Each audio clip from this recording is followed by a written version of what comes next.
Hey everybody, I am super excited to be back with you today because I've been dealing with COVID for the last 2 weeks, and though I had a really mild case, it's kind of been like COVID house arrest around here. So this is the most exciting thing I've done in about 2 weeks.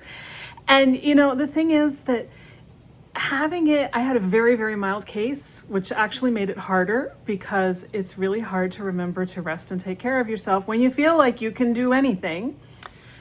But a couple of weeks ago, I was watching an episode of the new Star Trek series, Strange New Worlds. And there was a scene in it that really, I was on the rowing machine and I almost stopped dead mid-stroke because it struck me so much. It's a scene where, as improbable as this sounds if you haven't seen the series, Spock is consulting with Nurse Chapel for relationship advice. And he's definitely showing his human side. He's very, very worried about his relationship with T'Pring. And so he goes to Nurse Chapel for advice.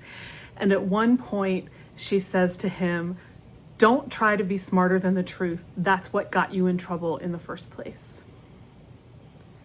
Now, like I said, I was really, really struck by this moment because I immediately thought, oh man, I think I try to be smarter than the truth all the time. And I don't realize it.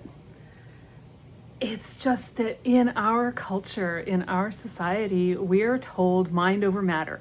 We are told that if we put our minds to it, we can accomplish anything. We can get whatever we want. We can work hard enough and wonderful things will happen. But it doesn't matter how hard you work or how much mind you try to put over matter if the hard work or the mind power is denying the truth of the situation. Now, this came up in a relationship situation where I think it's really obvious that a lot of times we can try to deny the truth, right?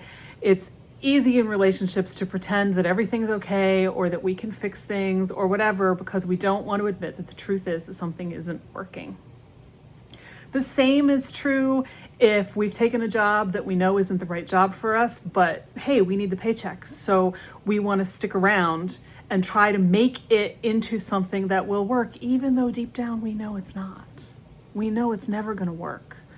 We know that this is just going to make us miserable, but something in us thinks that we have to do something different or that it has to be another way, and we try to be smarter than the truth.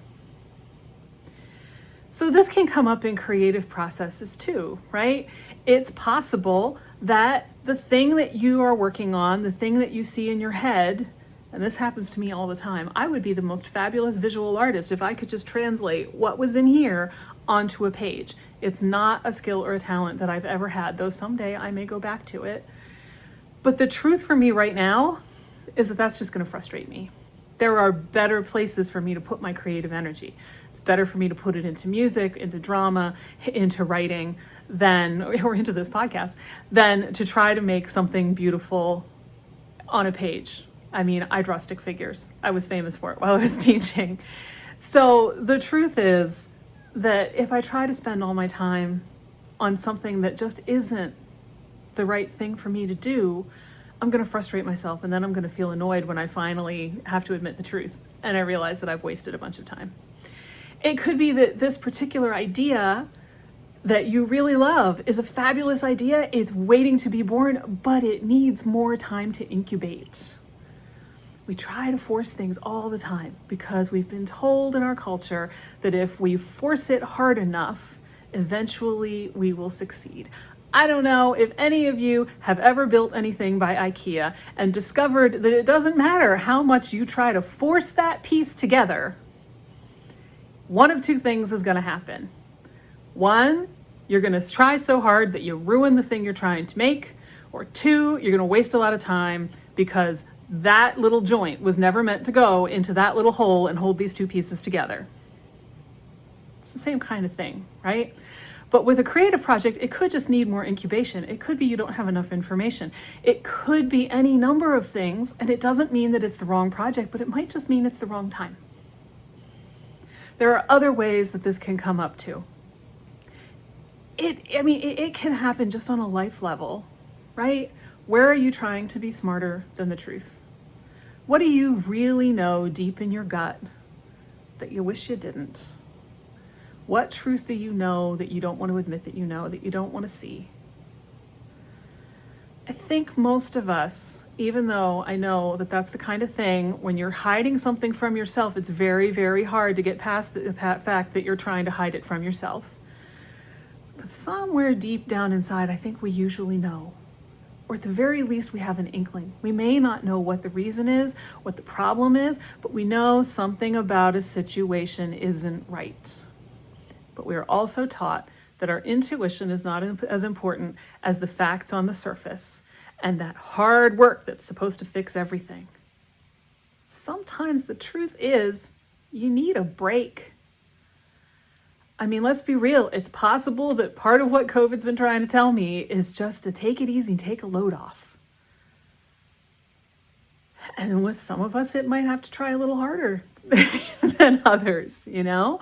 Some of us really think that our value is tied up in how much we produce and how much we work and how many hours we spend in a day working, while we ignore things like our family, our house, our kids, our relationships, our other interests, our hobbies.